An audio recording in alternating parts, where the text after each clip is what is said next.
అందరికీ నమస్కారం అండి. జగద్గురు శ్రీకృష్ణ ఛానల్‌కి స్వాగతం.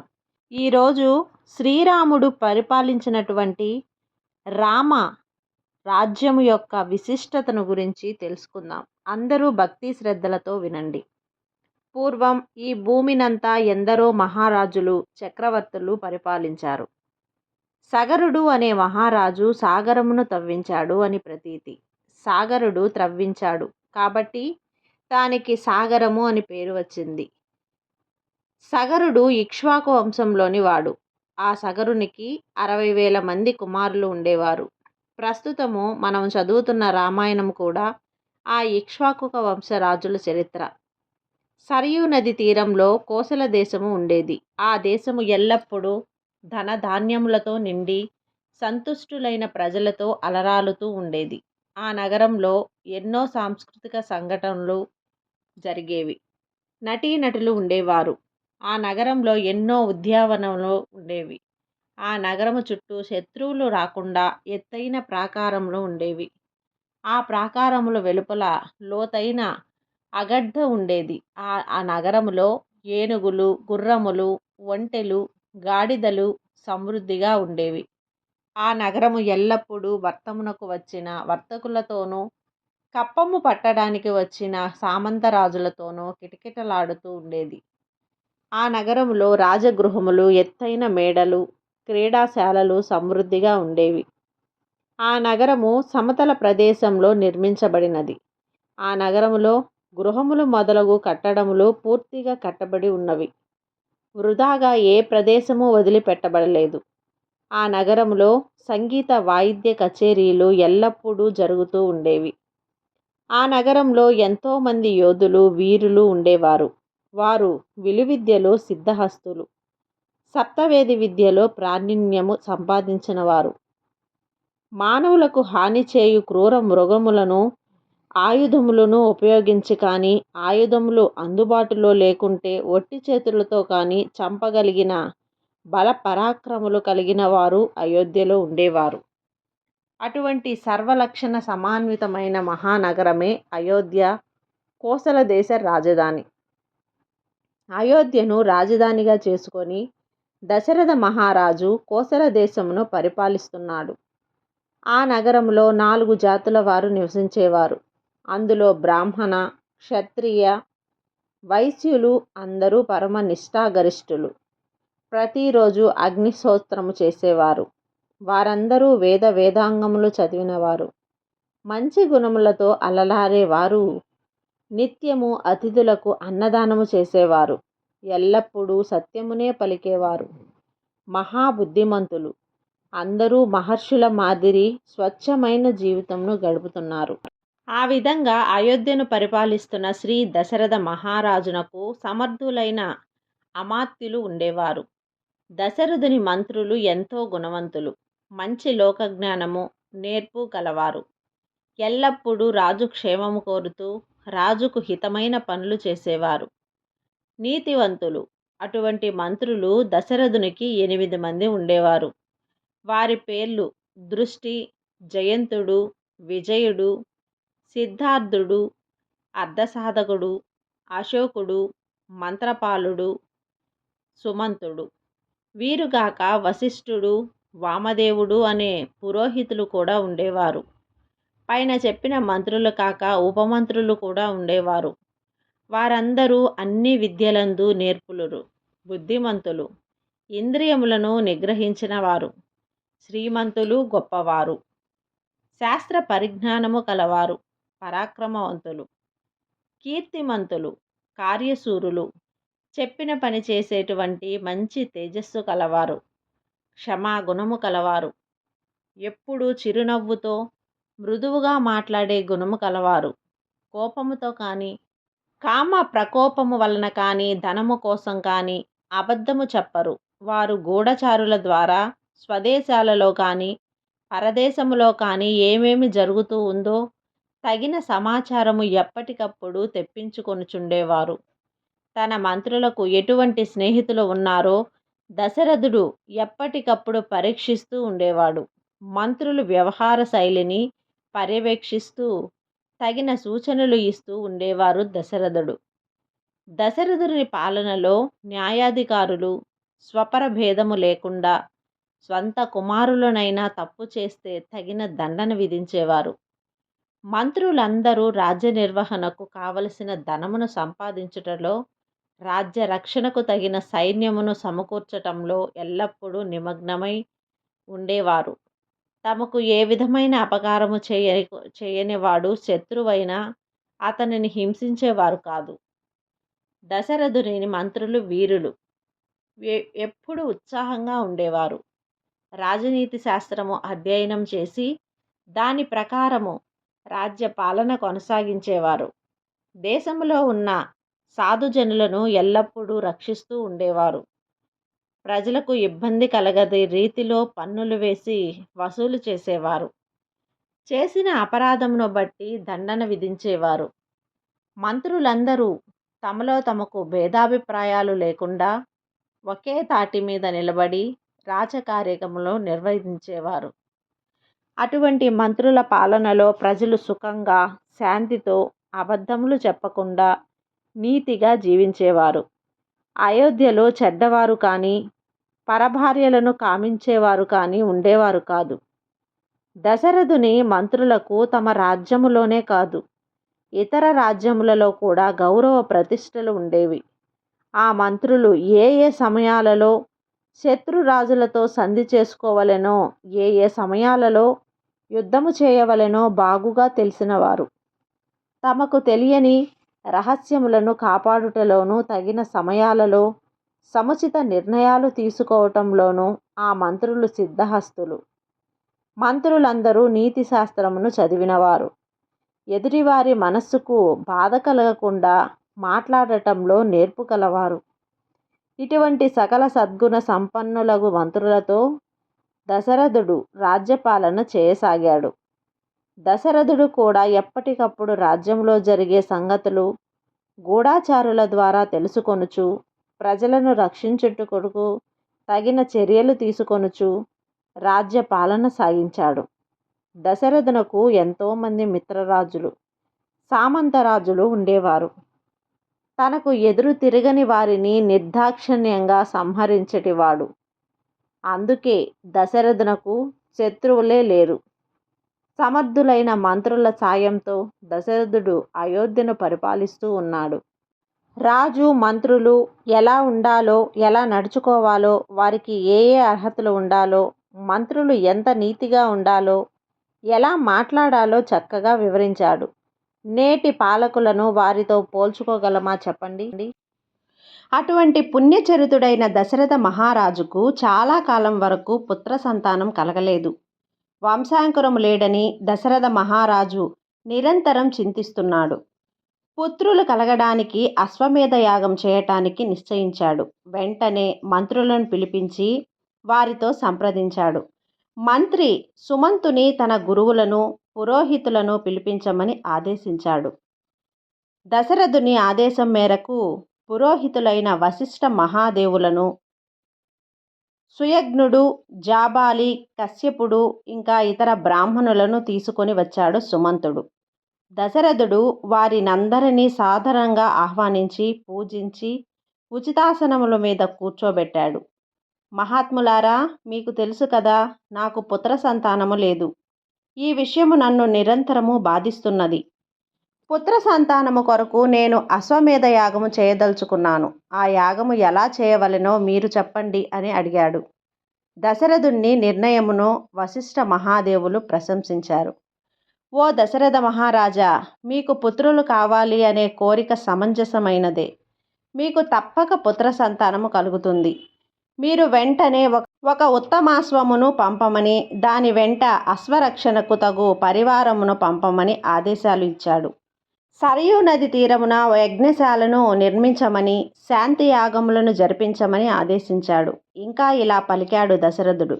ఈ యజ్ఞమునకు ఆటంకములు కలుగజేయుటకు విద్వాంసులైన బ్రహ్మ రాక్షసులు పొంచి ఉంటారు. యాగమునకు ఆటంకములు కలిగించినచో నాకు ఆపదలు కలుగును. మీరందరూ విద్వాంసులే కదా, కాబట్టి మీరందరూ యజ్ఞమును జాగ్రత్తగా ఏ అవరోధము లేకుండా జరిపించండి అని పలికాడు దశరథుడు. తమరు ఆదేశించిన ప్రకారము మేము యజ్ఞము జరిపించదము అని పలికారు పురోహితులు. తర్వాత పురోహితులు బ్రాహ్మణులు వెళ్ళిపోయారు. దశరథుడు తన మంత్రులను చూచి, వీరందరూ పురోహితులకు సహకరించండి, యాగము నిర్విఘ్నముగా జరిగేటట్టు చూడండి అని ఆజ్ఞాపించాడు. తర్వాత దశరథుడు అంతఃపురంలోకి వెళ్ళాడు. తన భార్యలను చూసి, నేను పుత్ర సంతానము కొరకు అశ్వమేధ యాగం చేస్తున్నాను, నాతో పాటు మీరు యాగదీక్ష వహించండి అని చెప్పాడు. ఆ మాటలు విని దశరథుని భార్యలు సంతోషించారు. తమకు పుత్ర సంతానము కలగబోతుందని ఎంతగానో ఆనందపడ్డారు. భర్త చెప్పిన ప్రకారం యాగదీక్ష స్వీకరించారు. ఇదంతా జాగ్రత్తగా గమనిస్తున్న సుమంతుడు ఏకాంతంగా దశరథునితో ఇలా అన్నాడు. మహారాజా, ఋత్విక్కులు చెప్పిన మాటలు నేను విన్నాను. తమరికి సంతానము కలిగే విషయం గురించి పూర్వము సనత్కుమారుడు ఇతర ఋషులతో చెప్పగా నేను విన్నాను. అదేమిటంటే, కశ్యపునకు విభాండకుడు అనే కుమారుడు ఉన్నాడు. విభాండకుడి కుమారుడు ఋష్యశృంగుడు. ఋష్యశృంగుడిని తన తండ్రి తాను ఉన్న అరణ్యము తప్ప వేరు ప్రపంచము తెలియదు. అతను లోక ప్రసిద్ధులైన 2 రకముల బ్రహ్మచర్యములను అవలంబించినవాడు. ఆ సమయంలో అంగదేశమును రోమపాదుడు అనే రాజు పరిపాలిస్తున్నాడు. అతడు అమితమైన బల పరాక్రములు గలవాడు. అతడు ఎప్పుడూ ధర్మము తప్పి నడుస్తూ ఉంటాడు. ఆ రాజు అధర్మ ప్రవర్తన వలన ఆయన దేశంలో తీవ్రమైన కరువు వచ్చింది. రోమపాదుడు తన రాజ్యంలో వచ్చిన కరువుకు ఎంతో దుఃఖించాడు. వెంటనే తన రాజ్యంలో ఉన్న వృద్ధులైన బ్రాహ్మణులను పిలిపించాడు. ఓ బ్రాహ్మణులారా, మీకు అన్ని ధర్మములు తెలుసు. నా అనావృష్టి పోవడానికి, నా అధర్మ ప్రవర్తన వలన కలిగిన పాపము తొలగిపోవటానికి మంచి ఉపాయము చెప్పండి అని అడిగాడు. దానికి ఆ బ్రాహ్మణులు ఇలా పలికారు. ఓ మహారాజా, నీ పాపం పోవటానికి, నీ కరువు నివారణకు ఒకటే ఉపాయము కలదు. విభాండకుని కుమారుడు ఋష్యశృంగుడు అనే ముని కుమారుడు ఉన్నాడు. ఆయనను పిలిచి, నీ కుమార్తె శాంతి అనే కన్యను ఆయనకు ఇచ్చి వివాహం జరిపించు. ఈ అనావృష్టి తొలగిపోతుంది. కానీ ఆ ఋష్యశృంగుడు ఇక్కడకు రావటమే చాలా కష్టమని అన్నారు. ఋష్యశృంగురిని తన రాజ్యమునకు రప్పించుటకు తగిన ఉపాయము ఆలోచించాడు రోమపాదుడు. తన మంత్రులను పిలిచి, మీరు వెంటనే పోయి ఋష్యశృంగురిని తీసుకురండి అని ఆజ్ఞాపించాడు. విభాండకుడికి భయపడి వారు, మేము వెళ్ళము అని అన్నారు. కానీ వారు ఋష్యశృంగుని తీసుకుని వచ్చుటకు ఒక ఉపాయము చెప్పారు. అది ఏమిటంటే, కొంతమంది వేశ్యలను పంపి స్త్రీ సాంగత్యము గురించి తెలియని ఋష్యశృంగునికి స్త్రీ సంగమము రుచి చూపించి తీసుకొని రావచ్చును అని. అప్పుడు శాంతను ఋష్యశృంగునికి ఇచ్చి వివాహము చేసి అతని వెంటనే ఉంచుకొనవచ్చు అని ఋష్యశృంగుడును ఉన్న చోట సుభిక్షముగా ఉంటుందని తెలియజేశారు. రోమపాదుడు వారు చెప్పిన ప్రకారం చేసి ఋష్యశృంగురిని తన రాజ్యమునకు రప్పించుకొని తన కుమార్తె శాంతను ఇచ్చి వివాహము చేశాడు. ఓ దశరథ మహారాజా, తమరు కూడా ఋష్యశృంగుని తీసుకువచ్చి యజ్ఞము జరిపించిన తమకు పుత్ర సంతానము కలుగుతుంది అని చెప్పుకుంటుంటే నేను విన్నాను అని చెప్పాడు సుమంతుడు. ఆ మాటలకు ఎంతో సంతోషించాడు దశరథుడు. సుమంత, రోమపాదుడు ఋష్యశృంగుని తన రాజ్యమునకు ఎలా తీసుకురాగలిగాడు? వివరంగా చెప్పు అని అడిగాడు దశరథుడు. సుమంతుడు ఇలా చెప్పసాగాడు. ఓ మహారాజా, రోమపాదుని మంత్రులు రోమపాదునితో ఇలా చెప్పారు. మహారాజా, ఋష్యశృంగుడు తాను పుట్టినప్పటి నుండి తండ్రిని తప్ప వేరే వారిని చూడలేదు. అతడికి స్త్రీ అంటే ఎలా ఉంటుందో, స్త్రీ సుఖం ఎలా ఉంటుందో తెలియదు. అందుకని మనము కొంతమంది వేశ్యలను అక్కడికి పంపి వారి హావభావ విలాసములతో ఋష్యశృంగుడిని ఆకర్షించి మన నగరమునకు రప్పించదము అని అన్నారు. దానికి రోమపాదుడు అంగీకరించాడు. వెంటనే మంత్రులు కొంతమంది వేశ్యలను రావించి వారిని తగిన విధంగా సూచనలు ఇచ్చి ఋష్యశృంగుడిని ఆశ్రమం వద్దకు పంపారు. ఆ వేశ్యలు విభాండకుడు ఆశ్రమంలో లేని సమయంలో ఋష్యశృంగుని వద్దకు వెళ్ళారు. ఋష్యశృంగునికి కనపడేటట్లు అటూ ఇటూ తిరగసాగారు. ఋష్యశృంగునికి వారు వింతగా కనపడ్డారు. ఎందుకంటే అతడు అప్పటిదాకా ఆడవాళ్లను చూడలేదు.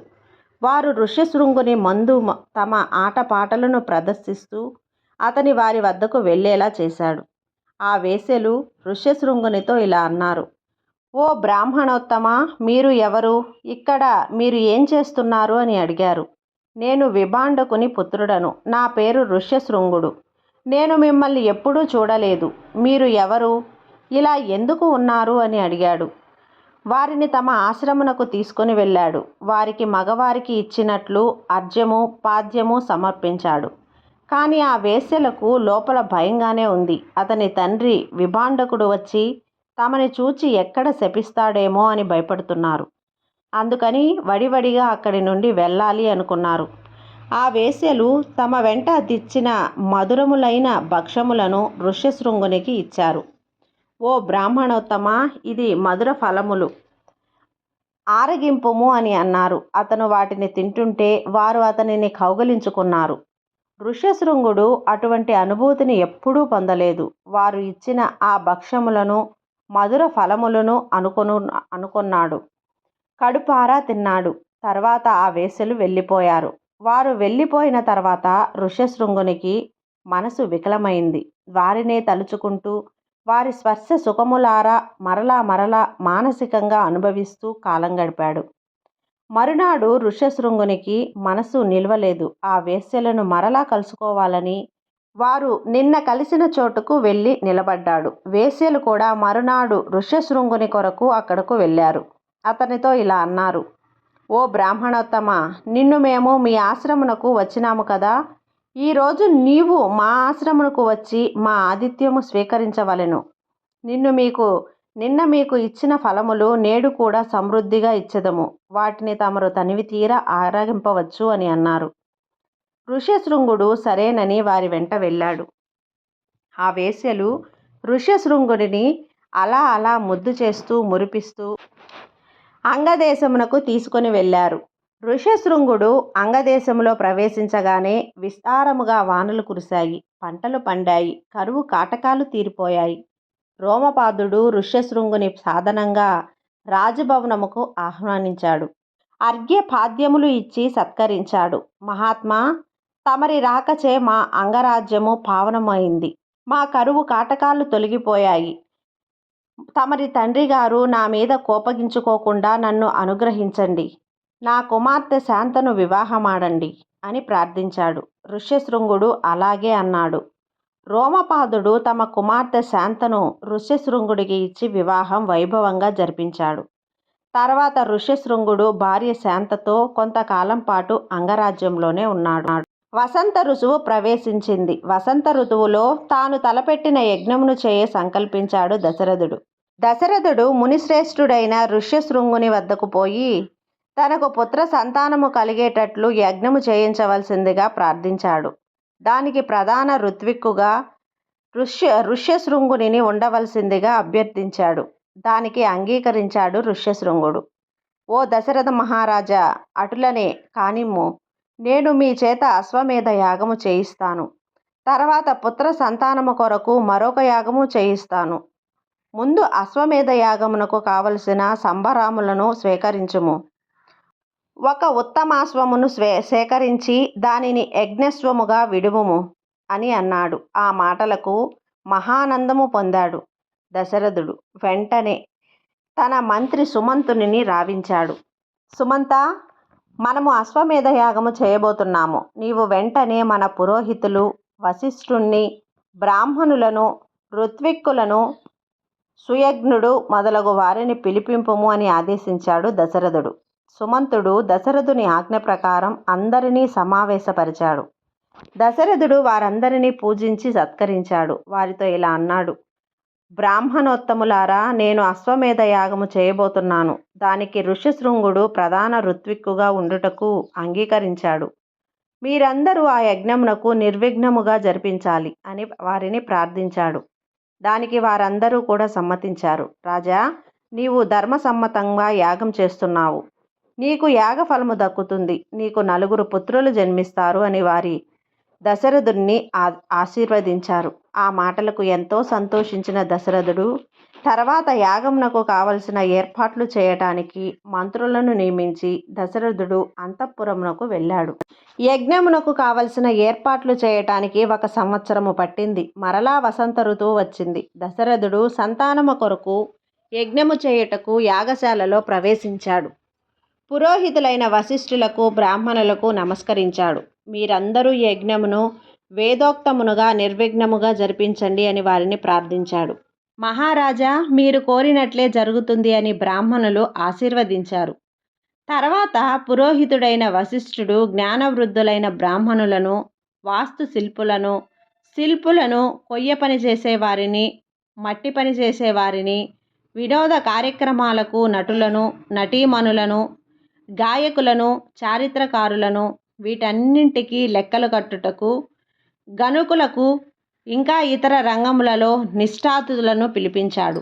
వారితో ఇలా అన్నాడు: దశరథ మహారాజు గారు అశ్వమేధ యాగము చేయ సంకల్పించారు. మీరందరూ ఆ కార్యక్రమమునకు తగు భవనములను, వేదికలను, యాగశాలలను నిర్మించండి. తగు ఏర్పాట్లు చేయండి.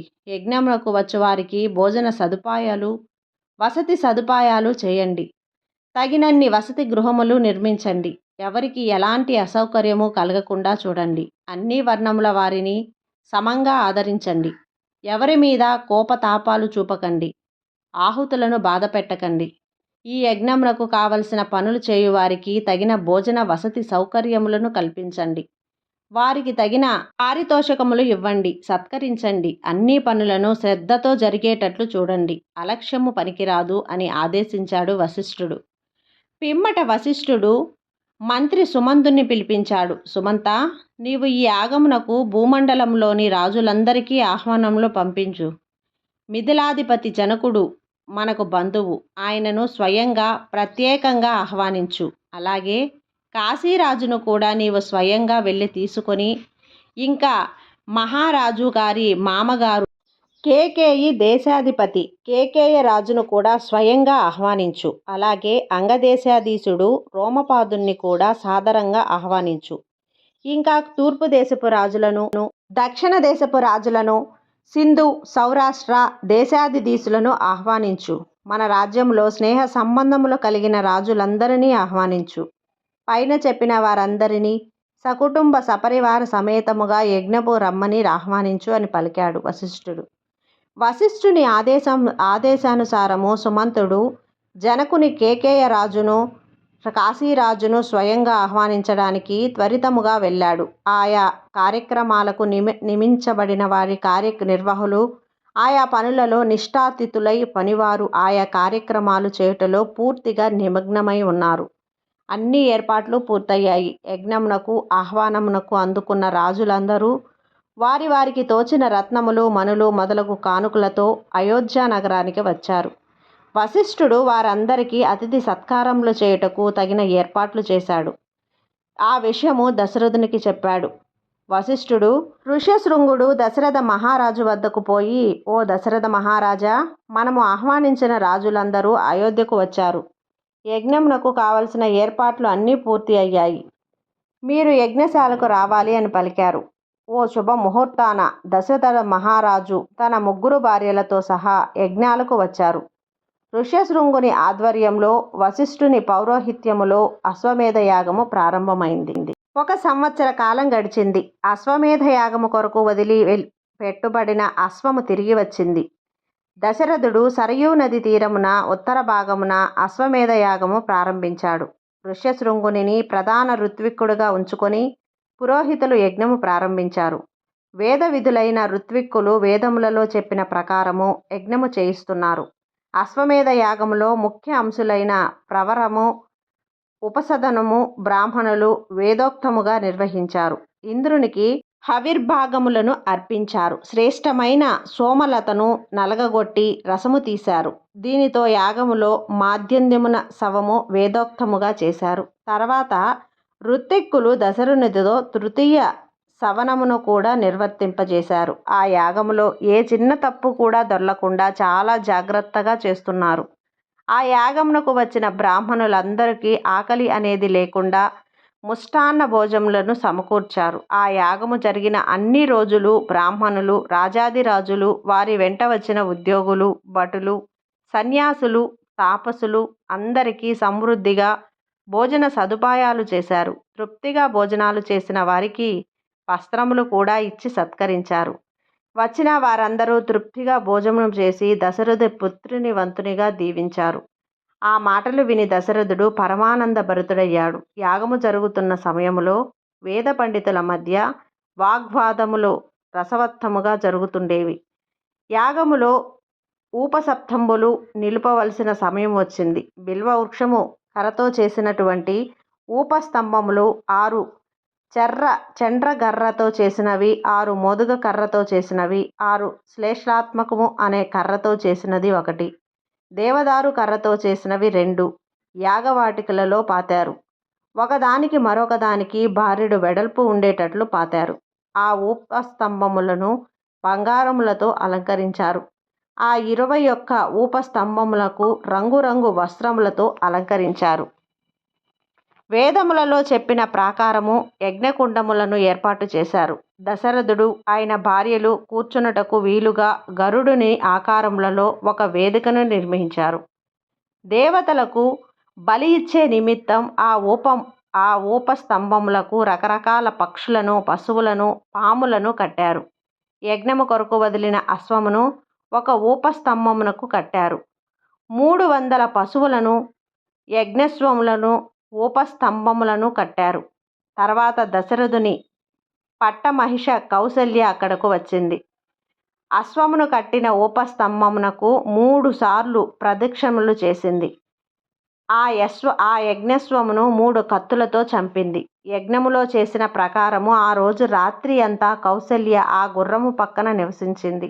మరునాడు ఆ యాగమునకు హోత, అధ్వర్యుతు, ఉద్గాత అనే 3 ఋత్వికులను, పట్టపురాణి కౌసల్యను, ఆమె 2 పరిచారకులను దానముగా తీసుకున్నారు. తర్వాత మరొక ఋత్విక్కు చంపబడినటు ఆ గుర్రమును, ఆ గుర్రము మెదడును పక్వము చేసి హోమం చేశాడు. దశరథుడు ఆ హోమములో నుండి వచ్చిన పొగను తృప్తిగా వాసన చూశాడు. తర్వాత 16 మంది ఋత్విక్కులు చంపబడిన ఆ అశ్వము యొక్క శరీర భాగములను శాస్త్రోక్తముగా హోమం చేశాడు. కల్పసూత్ర ప్రకారంగా అశ్వమేధ యాగము 3 రోజులు వేదోక్తంగా జరపాలి. మొదటి రోజు యజ్ఞమునకు చతుష్టోష్టము, 2వ రోజు కార్యక్రములకు ఉద్యము, 3వ రోజు కార్యక్రమునకు అతిరాత్రము అని పేరు పెట్టారు. ఇవే కాకుండా దశరథుడు ఇతరములైన అనేక కార్యక్రమాలు చేయించాడు. యాగము పూర్తి అయినా దశరథ మహారాజు తూర్పు దిక్కున ఉన్న తన రాజ్యమునకు, హోతకునకు పశ్చిమ దిక్కున ఉన్న తన రాజ్యమునకు, అధ్వర్యనకు దక్షిణ దిక్కున ఉన్న దేశమునకు, బ్రహ్మకు దానంగా ఇచ్చాడు. ఆ విధంగా చేయవలసిన వేదములు సూచిస్తున్నాయి. యాగఫలమును పొందుటకు దశరథుడు ఈ విధంగా తన రాజ్యమును బ్రాహ్మణులకు దానంగా ఇచ్చాడు. కానీ ఆ బ్రాహ్మణులు తన రాజ్యమును తిరిగి దశరథునికి ఇచ్చి దానికి తగిన ప్రతిఫలముగా 10 లక్షల గోవులు, 100 కోట్ల బంగారు నాణెములు, 400 కోట్ల వెండి నాణెములు తీసుకున్నారు. ఆ బ్రాహ్మణులు ఆ ధనమును వశిష్ఠునకు, ఋష్యశృంగునకు ఇచ్చారు. వారు ఆ ధనమును అందరికీ న్యాయ ప్రకారంగా పంచిపెట్టారు. అందరూ సంతృప్తి చెందారు. ఇది కూడా యాగమును చూడటానికి వచ్చిన వారికి 1,00,00,000 బంగారు నాణెములు దానంగా ఇచ్చాడు. దశరథుడు అన్నీ అయిపోయిన తర్వాత ఒక పేద బ్రాహ్మణుడు వచ్చి తనకు కూడా ఏమన్నా ఇవ్వమని యాచించాడు. ఆ సమయంలో దశరథుని చేతిలో ఉన్న బంగారు ఆభరణాలను ఆ పెద బ్రాహ్మణునికి బహూకరించాడు. తర్వాత యాగమునకు వచ్చిన బ్రాహ్మణులందరికీ భక్తితో నమస్కరించి వారి ఆశీర్వాదములు తీసుకున్నాడు దశరథుడు. ఆ ప్రకారంగా తర్వాత దశరథుడు ఋష్యశృంగుని చూసి, ఓ మహాత్మా, అశ్వమేధ యాగము నా చేత చేయించావు. తర్వాత నాకు పుత్ర సంతానము కలిగి నా వంశము వృద్ధి చెందేటట్లు నా చేత ఒక యాగము చేయించవలసిందిగా అని ప్రార్థించాడు. ఋష్యశృంగుడు బాగా ఆలోచించి దశరథునితో ఇలా అన్నాడు. ఓ మహారాజా, తమకు పుత్ర సంతానము కలగడం కోసం మీకు పుత్ర సంతానమును కలిగించే ఒక ఇష్టిని మీ చేత చేయిస్తాను. ఆ యాగమునకు వేదములలో చెప్పబడిన అథర్వ శిరస్సు అనే మంత్రముల ఆధారంగా చేయిస్తాను అని పలికాడు. దశరథుడు సంతోషంగా ఒప్పుకున్నాడు. యాగం ఆరంభమైంది. వేద మంత్రములు చదువుతూ హోమం చేస్తున్నారు. ఆ యాగంలో హవిర్భాగములు స్వీకరించుటకు దేవతలు అక్కడకు వచ్చారు. ఆ సమయంలో దేవతలందరూ కూడా బ్రహ్మదేవునిని కలిసి ఆయనతో ఇలా అన్నారు. ఓ బ్రహ్మదేవ, భూలోకంలో రావణుడు అనే రాక్షసుడికి మీరు ఎన్నో వరాలు ఇచ్చారు. ఆ వరాల ప్రభావంతో గర్వించి ఆ రాక్షసుడు దేవతలను, మునులను, సజ్జనులను బాధిస్తున్నాడు. అతనిని కట్టడి చేయటం మా వల్ల కావటం లేదు. ఎందుకంటే మీరు అతనికి వరాలు ఇచ్చారు. వాటిని మేము గౌరవించాలి కదా! అందుకని మేము అతని మీద కఠినంగా వ్యవహరించలేకపోతున్నాము. అతడు చేయు అకృత్యములను చూసి చూడకుండా పోతున్నాము. తమరి వరాల అండ చూచుకొని అతడు ముల్లోకములను బాధిస్తున్నాడు. దిక్పాలకులను లెక్క చేయటం లేదు. ఇంద్రుణ్ణి కూడా ధిక్కరిస్తున్నాడు. ఇంకా భూలోకవాసుల కష్టములకు అంతులేదు. మునులను, బ్రాహ్మణులను బాధిస్తున్నాడు. వారిని యజ్ఞయాగములు చేసుకోనివ్వడం లేదు. వాడి మాటలకు ఎదురు చెప్పే సాహసం ఎవరికి? ఇక సూర్యుడు అతని దగ్గర చల్లగా ఉంటాడు. వాయువు అతని వద్ద మెల్లగా వీస్తాడు. సముద్రుడు కూడా అతనిని చూడగానే అలలను వెనక్కు లాక్కుంటున్నాడు. శాంతంగా ఉంటాడు. ఆ రావణుని వలన భయపడని వారు లేరు. అందుకని అతనిని సంహరించి ముల్లోకములను రక్షించే ఉపాయము ఆలోచించండి అని ప్రార్థించాడు. బ్రహ్మదేవుడు ఆలోచించి, దేవతలారా, వాడిని చంపడానికి ఒకే ఒక ఉపాయం ఉంది. నేను ఇచ్చిన వరప్రభావంతో వాడు నరుల చేతిలో తక్క ఇంకా ఎవరి చేతిలోనూ చావడు. అతడు అలాంటి వరం ఇచ్చాను కాబట్టి రావణుడు మనుషుల చేతిలోనే చావాలి. అది తక్క మరొక ఉపాయమే లేదు అని అన్నాడు.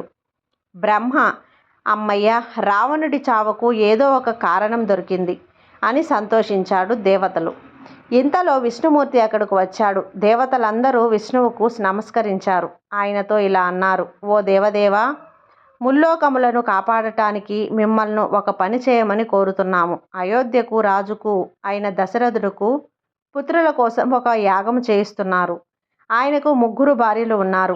తమరు మా మీద దయుంచి మీరు నలుగురుగా విడిపోయి ఆయన 3 భార్యలకు పుత్రులుగా జన్మించండి. బ్రహ్మదేవుని వరగర్వంతో రావణుడు అనే రాక్షసుడు ముల్లోకములలో బ్రాహ్మణులను, మునులను, దేవతలను బాధపెడుతున్నాడు. మితిమీరుతున్న ఆ రావణుని సంహరించండి. లోకాలను కాపాడండి. ఒక్క నరుడే ఆ రాక్షసుణ్ణి సంహరించగలడు. కాబట్టి తమరు మానవుడిగా జన్మించి ఆ రాక్షసుణ్ణి సంహరించండి అని వేడుకున్నాడు. విష్ణుమూర్తి వారి ప్రార్థనలను సొంతం విన్నాడు. వారితో ఇలా అన్నాడు: ఓ దేవతలారా, మీరు భయపడకండి. మీకు త్వరలో రావణుని బారి నుండి విముక్తి లభిస్తుంది. మీరు కోరినట్లు నేను భూమి మీద అవతరిస్తాను.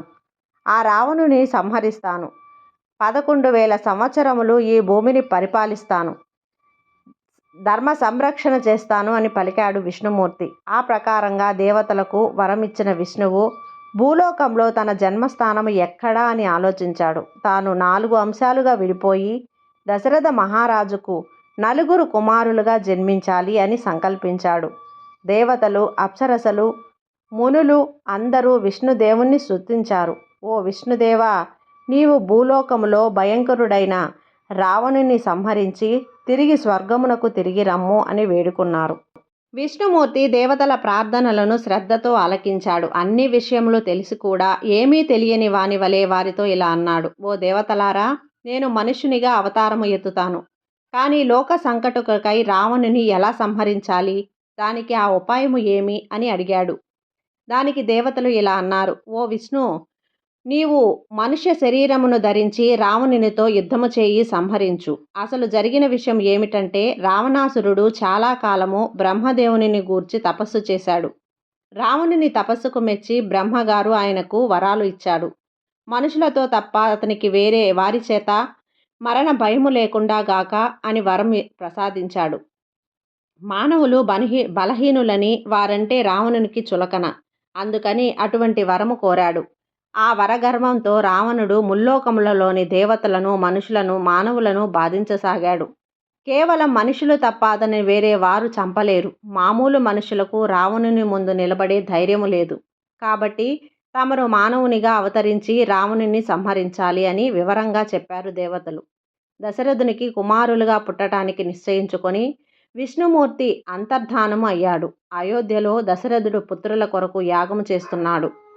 ఆ హోమగుండము నుండి తేజోవంతుడైన మహావీరుడు, మహాబలుడు, నల్లని ఎర్రని వస్త్రములను ధరించినవాడు, రక్తవర్ణము గల ముఖము గలవాడు, దుందుబి వంటి కంఠధ్వని గలవాడు, సింహము వంటి కేశములు కలవాడు, శుభలక్షణములు కలవాడు, దివ్యమైన ఆభరణలు ధరించినవాడు, పర్వత శిఖరము మాదిరి దృఢమైన వాడు, పెద్ద పులి వంటి పరాక్రము కలవాడు, సూర్యుని వంటి తేజస్సు కలవాడు, బగబగా మండే అగ్నిశిఖల మాదిరి వెలుగుచున్నవాడు, చేతిలో ఒక బంగారు కలశముతో దానిమీద ఒక వెండి మూతతో ఆ బంగారు పాత్ర నిండా పాయసముతో ఒక భూతాకారము ఆవిర్భవించింది. ఆ భూతమును చూసి దశరథుడు చేతులు జోడించి నమస్కరించాడు. ఓ మహానుభావా, తమరు ఎవరు? తమరికి నేను ఏమి చేయగలను అని ప్రార్థించాడు. ఆ భూతము దశరథుని చూసి ఇలా పలికింది. ఓ దశరథ మహారాజా, నన్ను ప్రజాపతి పంపాడు. ఆ పాయస పాత్రను నీకు ఇమ్మన్నాడు. మరి దేవతల చేత తయారు చేయించబడిన పాయసము. ఆ పాయసమును సంతానమును, ఆయుష్యును, ఆరోగ్యమును, సంపదను ప్రసాదిస్తుంది.